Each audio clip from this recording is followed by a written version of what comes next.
That was scary. Yes. I thought I was going to poop my pants. Literally, just because I had to fart. Using that for the intro. That might be a good intro. Want to go on a scary tour? I almost pooped my pants. Anyway.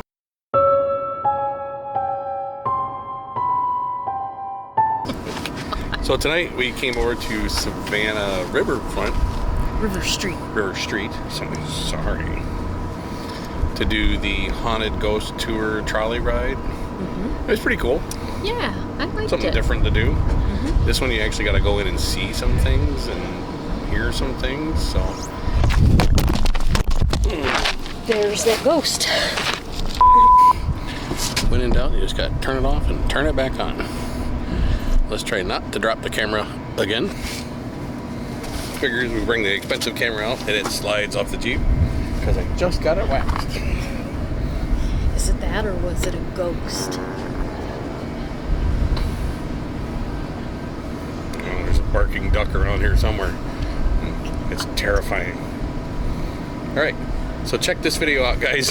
Come along with the ghost tour. A few minutes later. I personally like to start by introducing Georgia's most notorious serial killer. That being our lovely driver, Mr. Larry! Ladies and gentlemen, don't believe it. To be convicted of a crime, you have to have a body. Not one single teenage boy that made my daughter cry in high school, their bodies have never come to the surface of the river. Therefore, there's no body, there is no crime.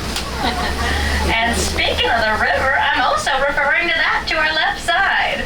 See, back in the day, that used to serve as the port of Georgia, a place constantly lined with ships carrying cotton and sundries from across the Atlantic.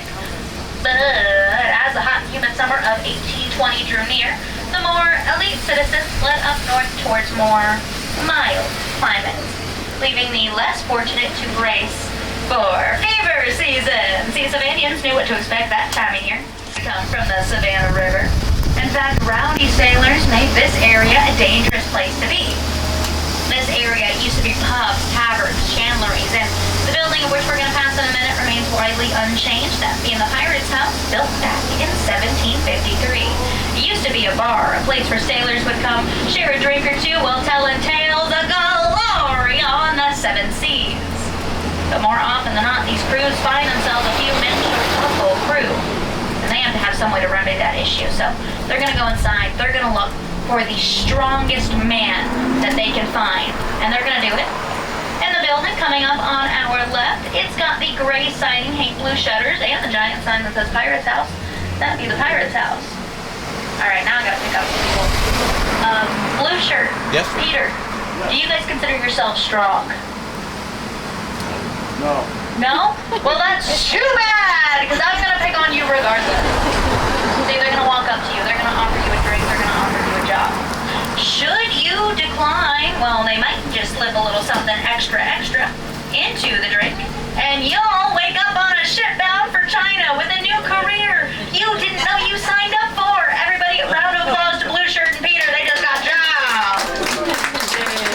Now, they call this scene getting shanghaied.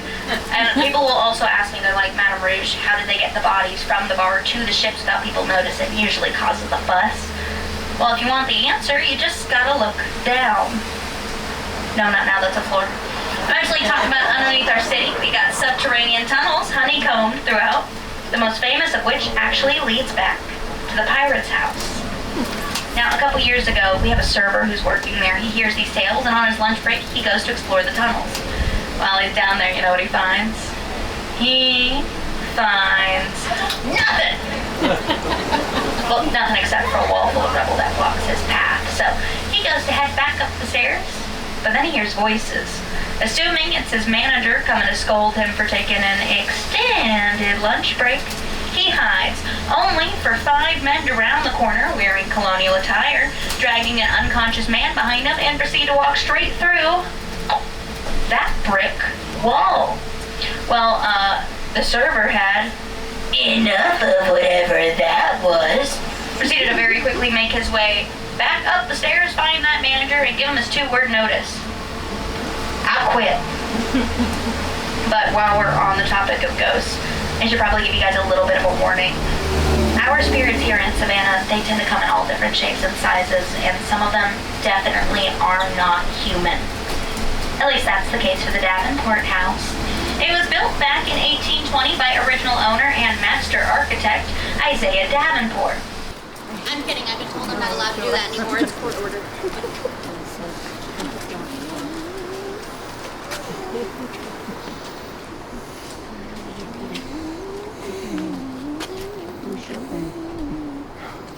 Oh, delightful. I still have everybody. Welcome to the Andrew Lowe House.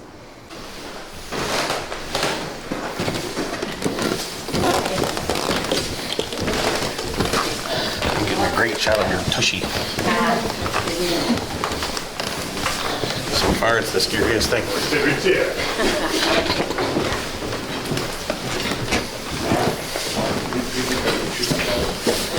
More tushy.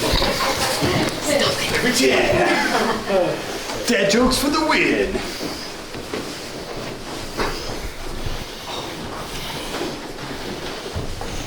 Really? Come on. Really? Really? No, you're gonna come up here. You're gonna come into my house. And drop your pocket. Rule 1 to dad jokes. Make way, don't leave anyone behind there. Rule 1 to dad jokes. Start with aggression. No one has any idea what you're talking about afterwards. Good. This is everybody. I don't know why you're all so huddled up over here. Feel free to wander around and explore. You don't gotta look at me the entire time. Now I do welcome you all to the second floor. Each and single one of these rooms is named after the person or people who spent the most time or most notable time within. I point you all to that room down there with red wallpaper. That is the low bedroom. Go look at it. Go. Go look at it. Of course.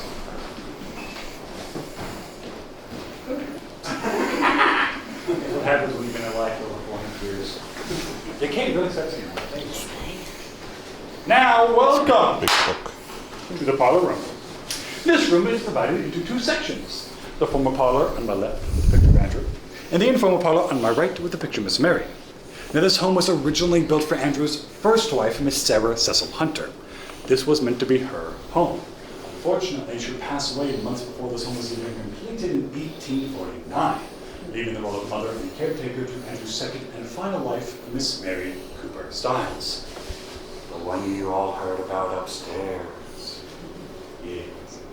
Now, she took to this role with such diligence, such care, that as I said upstairs, we still have a feeling of love and care even to this day. In the afternoon, she'd host lavish tea parties for the ladies of high society here on the formal side. In the evening, she'd take care and play with the children here on the family side. But even to this day, staff, guests, and guides have all had their own unique experiences here in this home.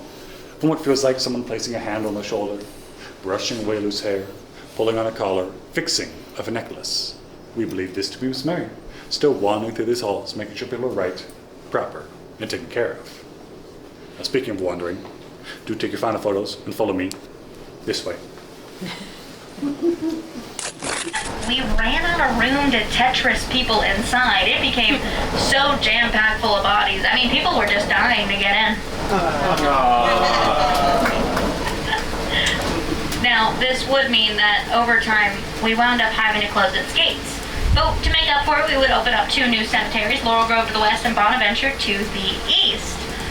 This was an issue, though. See, people already had plots picked out inside to be buried with their families, and I mean, we couldn't split up the families now, could we? Sure. Okay, I got one head shake no and some sure's, and the rest of you guys can have some awkward conversations on the drive home. For most people back then, though, that was an issue, and we did have a simple solution, and it was moving the bodies to the new cemeteries. But we were not organized. In fact, we lost or destroyed most of the burial records. So now we have this really fun issue here in Savannah where we'll dig beneath the headstone, only to find nobody at all. I don't have a joke for the next one, you're welcome. Sometimes we'll also dig beneath the headstone to find someone else entirely. But in just a moment, past this building, if you look to your right, you're going to see Colonial Park Cemetery. First, however, it's going to be dark and hard to see. You might be able to make out the playground we put next to Colonial Park Cemetery. I don't know why we put a playground next to a cemetery either. Welcome to Savannah. But there does lie Colonial Park Cemetery. Within those gates are roughly 10,000 burials, but only about 700 tombstones to mark them. And despite our best efforts, only about 100 can still be read today. If you guys come to check it out, though, I recommend going to see the Orphan Wall. Don't worry, it's not as grim as it sounds. It's a wall that's currently upside down. It's a wall where we put up all the lost or misplaced tombstones we find scattered around the city to honor all we've lost in the name of progress. But I did mention that this is our oldest existing cemetery, yes? It is not our first. Our first would be Wright Square, but it would have many other firsts, including our first jailhouse, our first courthouse, or my personal favorite, the gallows. Built to execute Savannah's first convicted murderer, Alice Riley. Girl power. Sorry, I just love to see a woman in a man-dominated field.